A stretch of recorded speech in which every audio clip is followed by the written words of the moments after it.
Nunca imaginé que unas palabras tan simples pudieran hacerme sentir tan pequeño delante de toda mi familia. Fue en el cumpleaños número 10 de mi nieta, un día que debería haber sido de alegría, de risas y de unión, pero que terminó siendo una de las escenas más dolorosas que he tenido que soportar. Yo había preparado aquel regalo con una mezcla de ansiedad y ternura, porque aunque no tengo mucho dinero y las cosas no me sobran, había puesto mi corazón en esa elección. Pasé semanas pensando que podía darle algo que tuviera sentido, que no fuera uno de esos juguetes caros que sus padres le compran todo el tiempo y que, al final, terminan olvidados en una esquina. No, yo quería darle algo que hablara de mí, de nuestra historia, de lo que ella significa para mí. Lo envolví con cuidado, con esas manos que ya cargan el peso de los años, y lo llevé con ilusión a la reunión familiar. Pero nada me preparó para lo que ocurrió cuando, frente a todos, ella abrió el papel y sostuvo aquel objeto entre sus manos. Su cara cambió, pasó de la emoción a una mueca rara, y entonces lo soltó sin maldad, sin pensarlo demasiado, pero con la honestidad brutal de los niños. Parece de segunda mano, dijo. Y esas palabras, Dios mío, se clavaron en mi pecho como cuchillos. Hubo un silencio que me pareció eterno, apenas interrumpido por una risa incómoda de alguno de mis hijos, que intentó quitarle importancia al comentario. Pero para mí ya era tarde. Sentí como mis orejas se encendían, como mi garganta se apretaba y como una oleada de vergüenza me invadía desde los pies hasta la cabeza. Todos me miraban, algunos con pena, otros con ese gesto de querer disimular que no había pasado nada, y yo deseé desaparecer en ese instante, ser tragado por el suelo. Vi la forma en que mis nueras se miraron entre sí, con esa complicidad que me resulta insoportable, como si dijeran sin palabras, ya sabíamos que iba a traer algo raro. Vi la cara de mi hijo, tratando de que todo siguiera como si nada, aunque en sus ojos brillaba esa mezcla de incomodidad y fastidio. Y yo me quedé ahí, sentado, sintiéndome un extraño en mi propia familia. No dije nada, no podía. Solo apreté los labios y bajé la mirada, fingiendo que no me importaba. Pero por dentro me estaba rompiendo.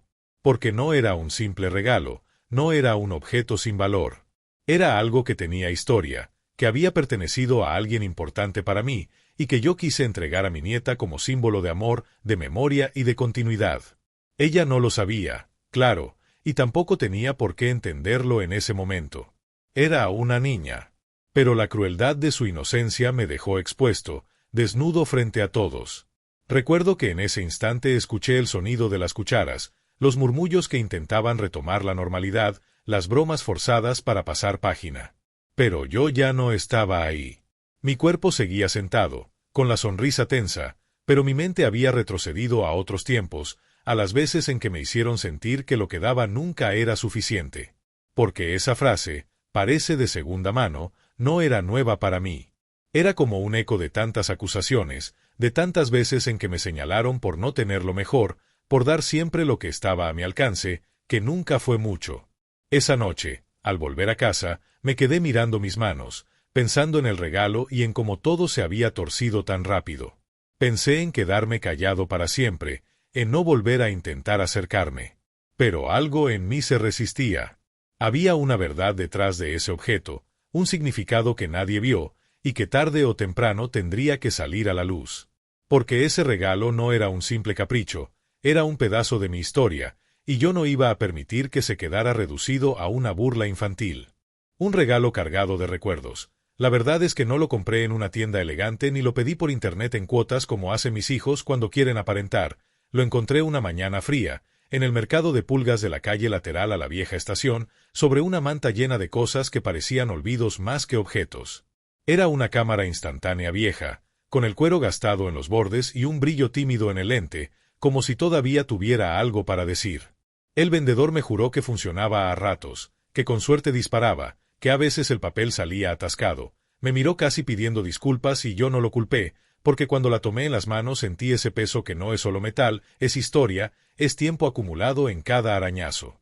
La acerqué a la cara y todavía olía a los químicos de otro siglo, y me juro que la escuché respirar, como un animalito viejo que pide cuidado.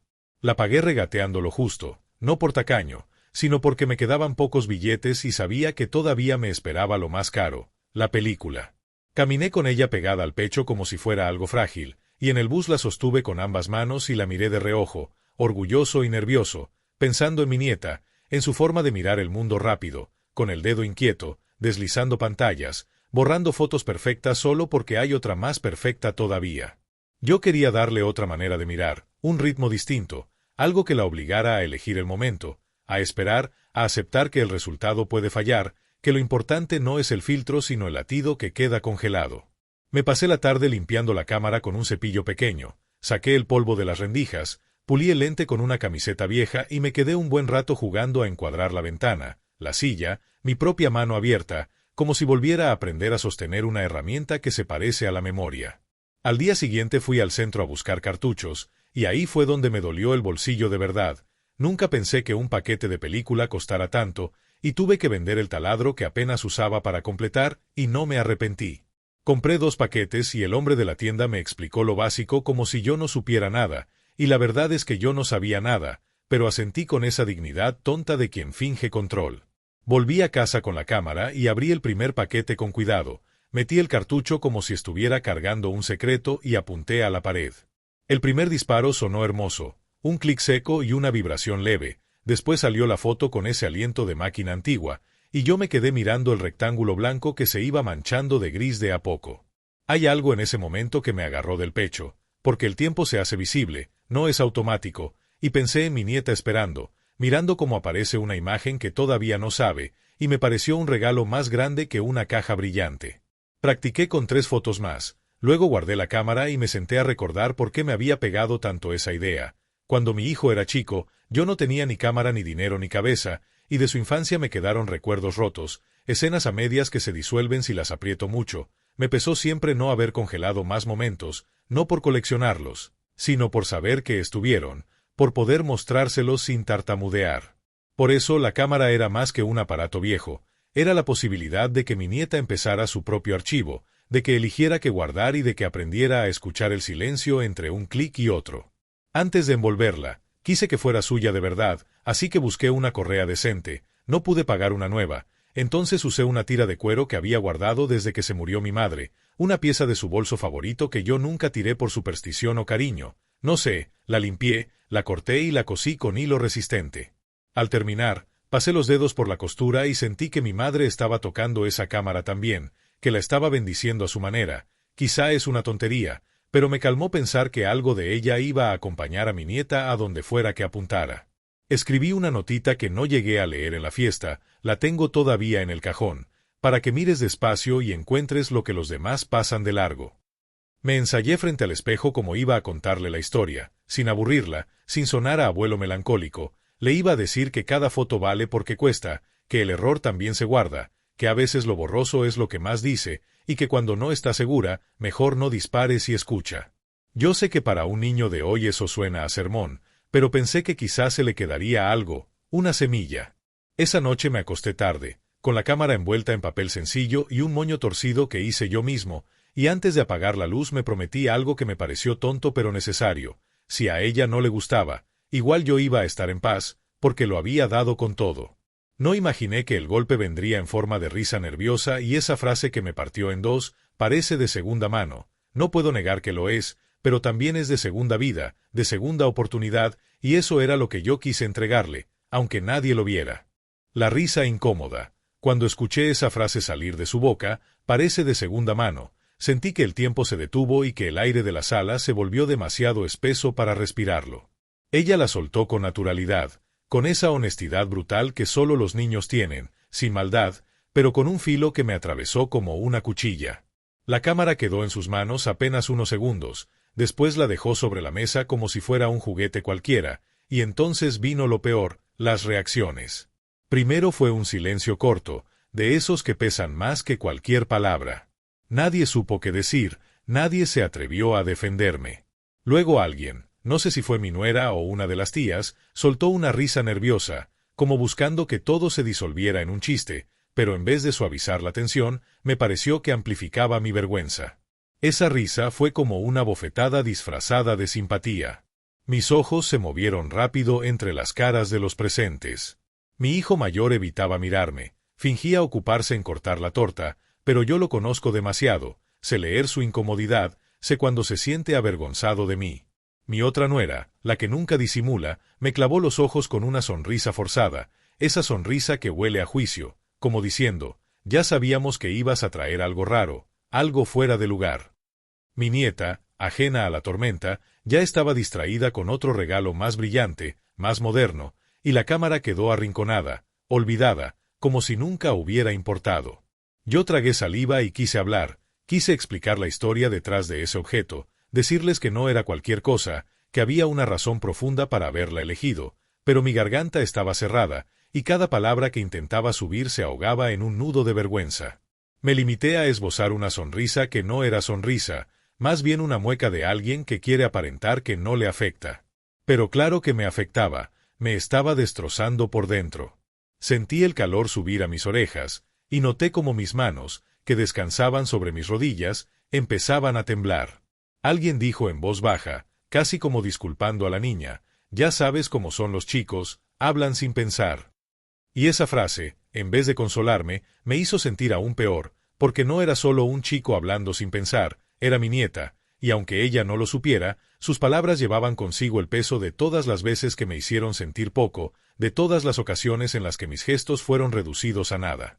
Yo miraba la cámara sobre la mesa y quería gritar que ese objeto había costado más que dinero, que llevaba parte de mí, pero el miedo a exponerme aún más me paralizó. Recuerdo que mi hijo menor intentó salvar la situación, con esa torpeza que a veces tiene. Papá siempre encuentra cosas originales, no como nosotros que vamos al shopping, dijo, y lo acompañó con una carcajada forzada. Pero en esa carcajada también había un filo, como si, sin querer, reafirmara que yo siempre estoy al margen, que lo mío nunca es lo esperado. Y todos rieron, algunos con ganas, otros apenas moviendo la boca, pero yo me sentí en el centro de un escenario donde todos estaban ahí para ver cómo me desmoronaba. El sonido de esas risas se me clavó más hondo que la frase de la niña, porque no había inocencia ahí, solo incomodidad maquillada. Yo apreté fuerte los dientes y bajé la cabeza, fingiendo que estaba ocupado acomodando mi silla, y pensé en levantarme, inventar una excusa y marcharme. Pero no lo hice, porque habría sido confirmar que estaba herido, y yo he pasado la vida tratando de que nadie vea mis heridas. Aguanté, mordiéndome por dentro, y dejé que la fiesta siguiera, aunque para mí ya estaba arruinada. Cada aplauso, cada canto, cada brindis que vino después sonaba como un eco lejano, porque yo me había encerrado en mi propia burbuja de silencio. Esa noche, cuando volví a casa, me quedé largo rato sentado en la oscuridad, sin encender la luz, escuchando el tic-tac del reloj de la cocina. Pensaba en lo injusto que había sido todo, en lo rápido que un gesto de amor puede convertirse en motivo de burla, en lo solo que estaba incluso rodeado de los míos.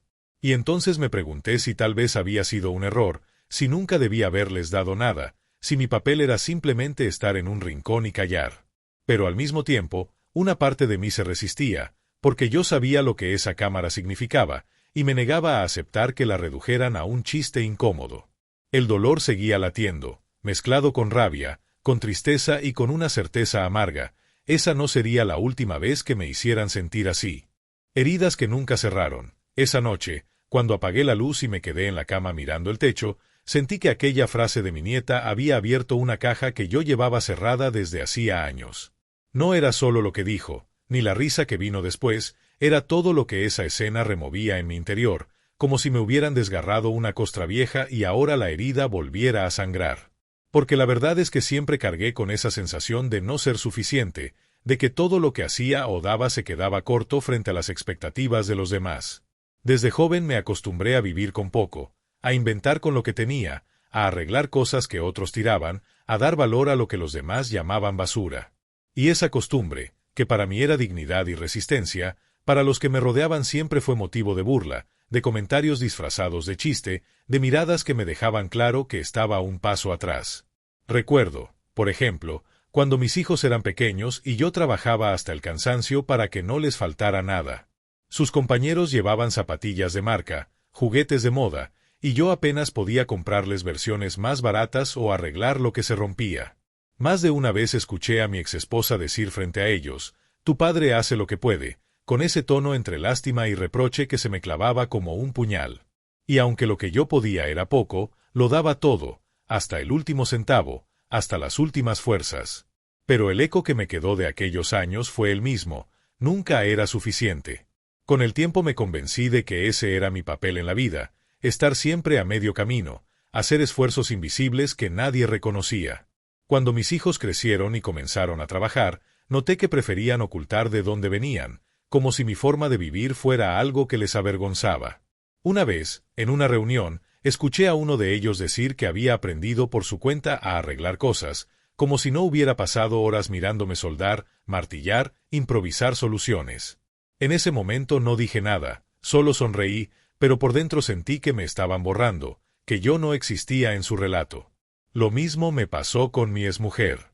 Ella siempre decía que yo era bueno, sí, pero que no tenía ambición, que me conformaba con demasiado poco. La gente como nosotros tiene que querer más, me repetía, y yo no sabía cómo explicarle que querer más a veces era imposible, que yo me desvivía para que hubiera pan en la mesa, para que la luz no se cortara, para que los chicos tuvieran cuadernos en la escuela. Pero ella no lo veía, o no quería verlo. Y al final, cuando me dejó, lo dijo sin rodeos: estoy cansada de vivir a medias. Esa frase me aplastó, porque resumía todo lo que me había perseguido siempre: la idea de que yo era mitad, nunca entero, nunca suficiente. Por eso, cuando mi nieta me dijo aquello frente a todos, sentí que la historia se repetía, que las palabras viajan de generación en generación como una herencia maldita. Ella no lo sabía, no era consciente, pero lo que dijo fue el reflejo de lo que sus padres ya pensaban de mí, de lo que su abuela también pensaba, de lo que yo mismo me repetí en silencio tantas veces. Fue como escuchar la confirmación de mis peores miedos salir de la boca de alguien que yo amo con todo el corazón. Y es que hay heridas que nunca cierran. La pobreza, la humillación, las comparaciones constantes, los gestos de desprecio disfrazados de normalidad. Uno cree que con el tiempo se vuelven cicatrices inofensivas, que el pasado se queda atrás, pero basta una frase para que todo vuelva con la misma fuerza.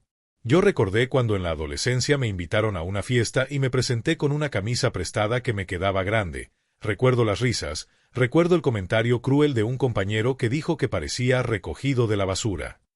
Y lo sentí igual en la mirada de mi nieta al ver la cámara. Recordé también el día en que no pude comprarle un regalo de cumpleaños a mi hijo mayor y tuve que armarle un juguete de madera. Él lo aceptó en silencio, pero esa misma tarde lo vi tirado en el patio, olvidado, mientras jugaba con el auto caro que le había regalado su padrino. Son recuerdos que no se borran, aunque uno intente seguir adelante. Y lo peor es que esas heridas terminan moldeando la manera en que uno se ve a sí mismo.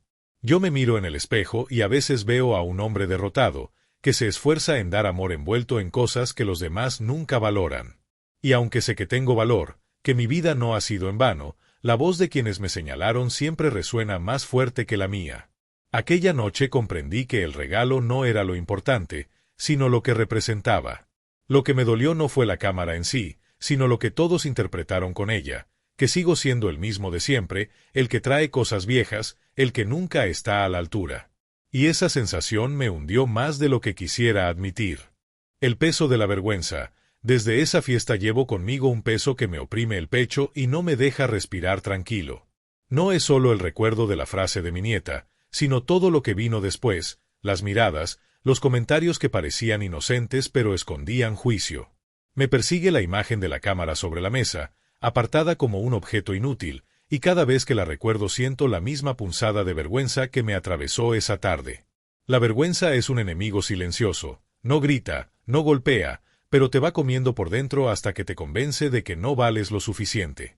Yo traté de ignorarla, de convencerme de que era solo un mal momento, de que no debía darle importancia, pero al final la vergüenza se instaló en mí como una sombra que me sigue a todos lados. En los días posteriores intenté actuar normal. Hablaba con mis hijos, preguntaba por el colegio de mis nietos, me reía en los grupos familiares como si nada hubiera pasado. Pero cada vez que veía una foto de esa fiesta en las redes, cada vez que alguien mencionaba lo divertido que había estado, yo solo podía pensar en ese instante en el que quedé expuesto, como si todos hubieran visto al hombre que yo siempre traté de esconder. Ese que no tiene lo suficiente, ese que siempre está en deuda. La vergüenza me hacía evitar los ojos de mis propios hijos, porque temía encontrar en ellos esa chispa de decepción, esa confirmación de que, aunque me quieran, sienten que yo nunca estuve a la altura. Y entonces empecé a recordar otras veces en las que me había sentido igual. Como cuando mi hijo me pidió ayuda para su boda y yo apenas pude colaborar con unas pocas cosas, mientras el otro lado de la familia aportaba con dinero, trajes, decoraciones costosas. Me vi de nuevo en aquella mesa, sentado en silencio, escuchando cómo agradecían a todos, nombrando uno por uno, y cuando llegaron a mí apenas dijeron, «Gracias, papá, por estar aquí». Solo por estar. Como si mi presencia fuera todo lo que podía ofrecer, como si el esfuerzo invisible que había hecho para ahorrar, aunque fuera poco, no tuviera ningún valor.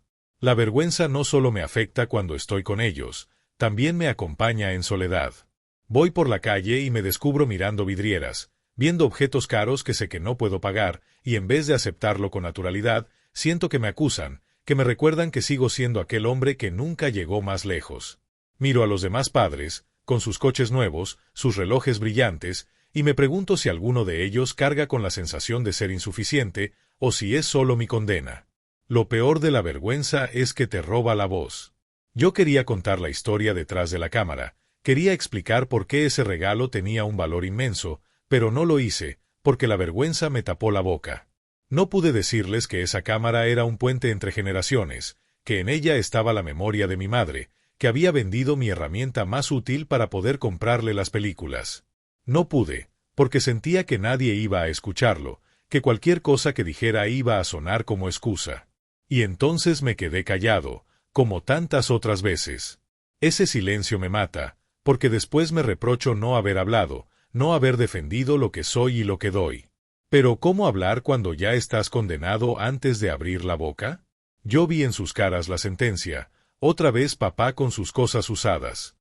No había espacio para otra interpretación, no había lugar para que vieran el amor detrás del gesto. Y al sentirme juzgado de antemano, elegí callar, aunque el silencio me devorara por dentro. Con el paso de los días, la vergüenza se transformó en un espejo cruel.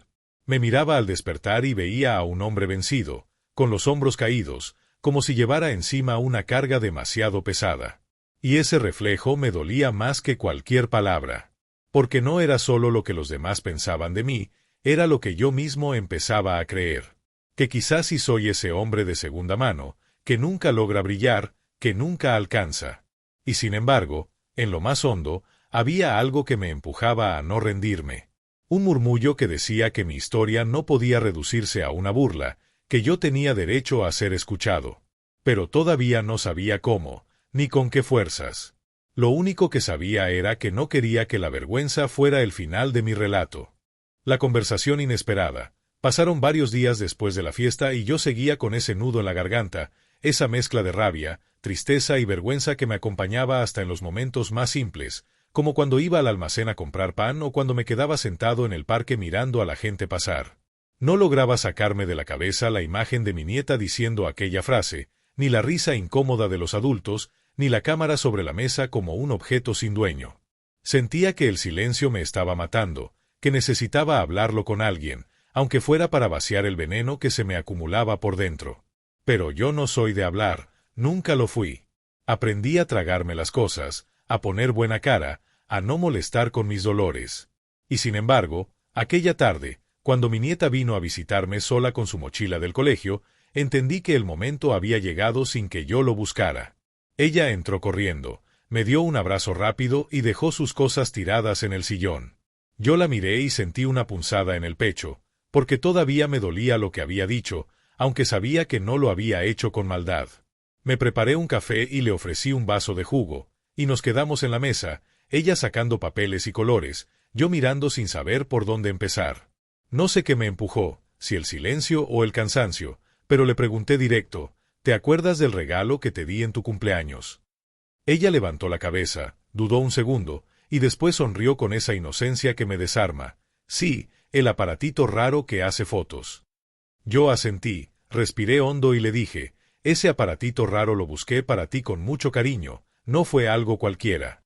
Ella me miró sorprendida, como si nunca hubiera pensado que detrás de ese objeto pudiera haber algo más. Yo seguí hablando, con la voz un poco temblorosa. Cuando dijiste que parecía de segunda mano, me dolió mucho, ¿sabes? No porque me moleste que lo digas, sino porque sentí que no viste lo que yo quise darte en realidad.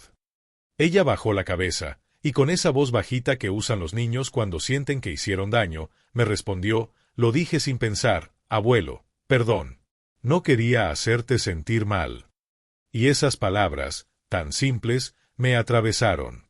Sentí un alivio mezclado con tristeza, porque me di cuenta de que lo que había destrozado mi corazón para ella no fue más que un comentario pasajero.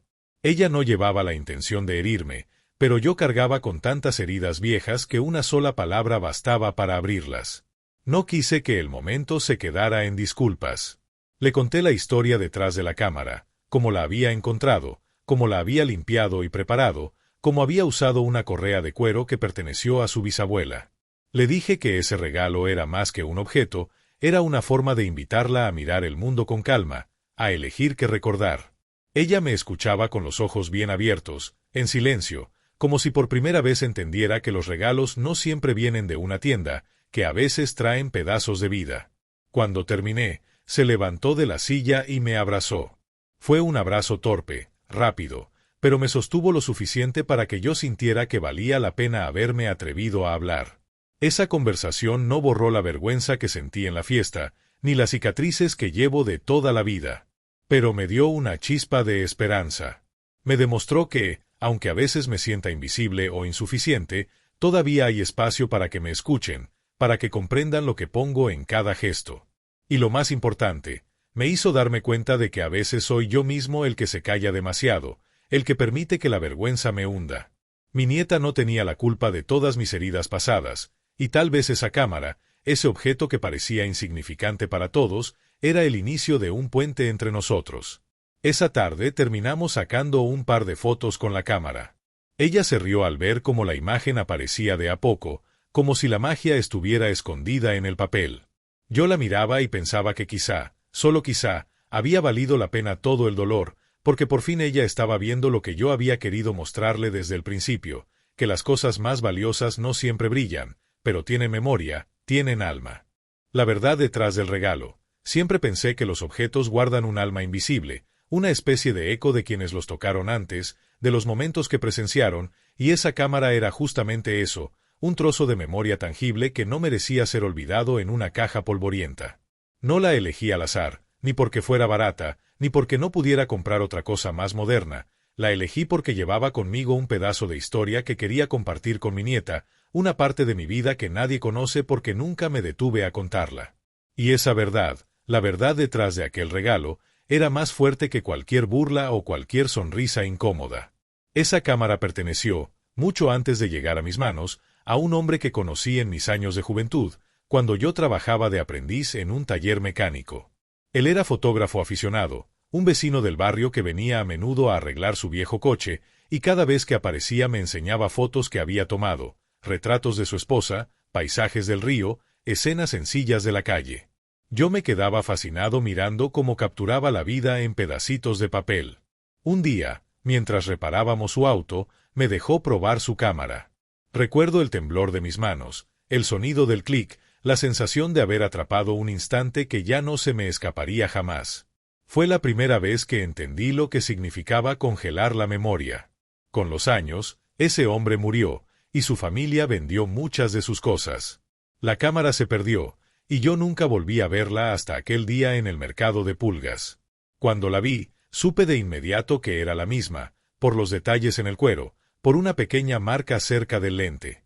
Fue como reencontrarme con una parte de mí mismo, con un recuerdo que creía enterrado.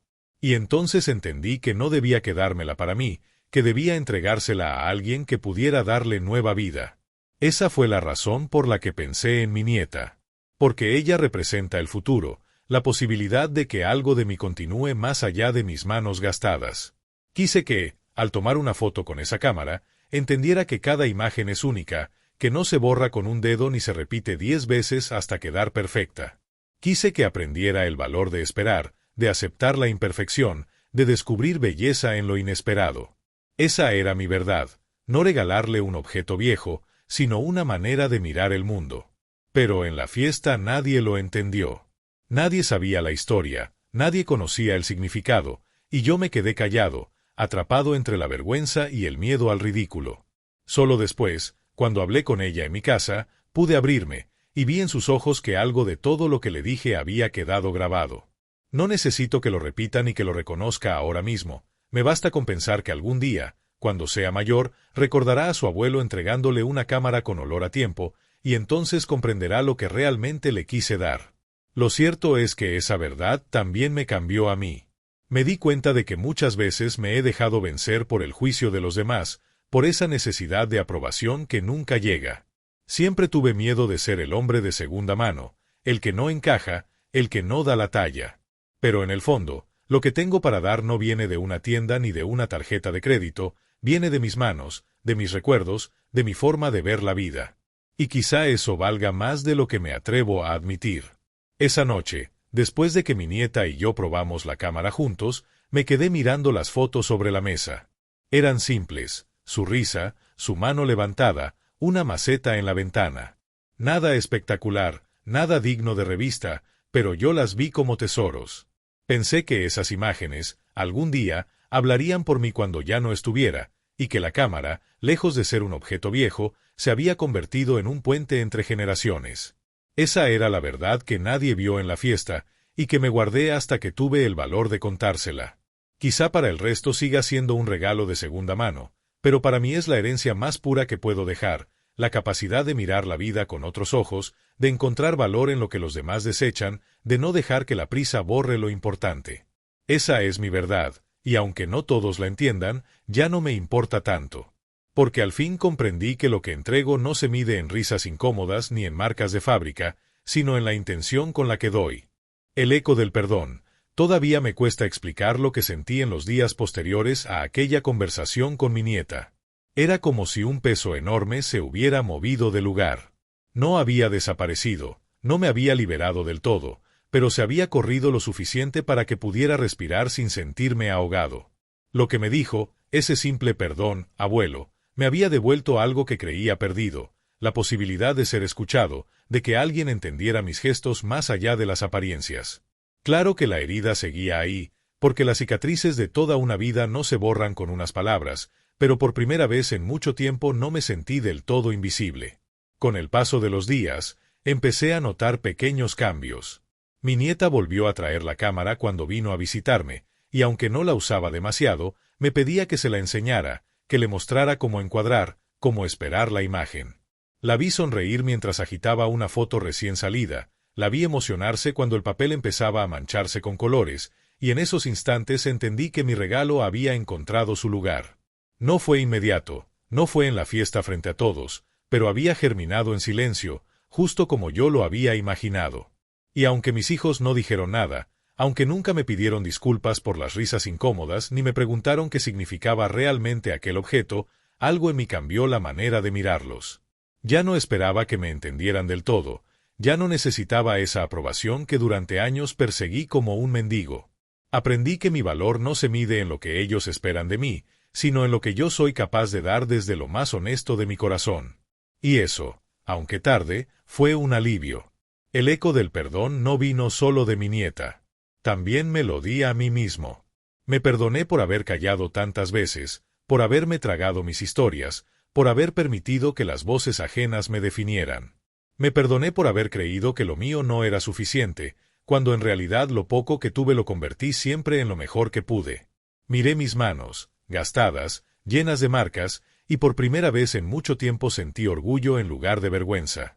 Estas manos construyeron, arreglaron, sostuvieron, abrazaron. Estas manos, aunque nunca tuvieron dinero para lujos, siempre encontraron la manera de dar. La última vez que mi nieta se llevó la cámara a su casa, me escribió un mensaje que todavía guardo.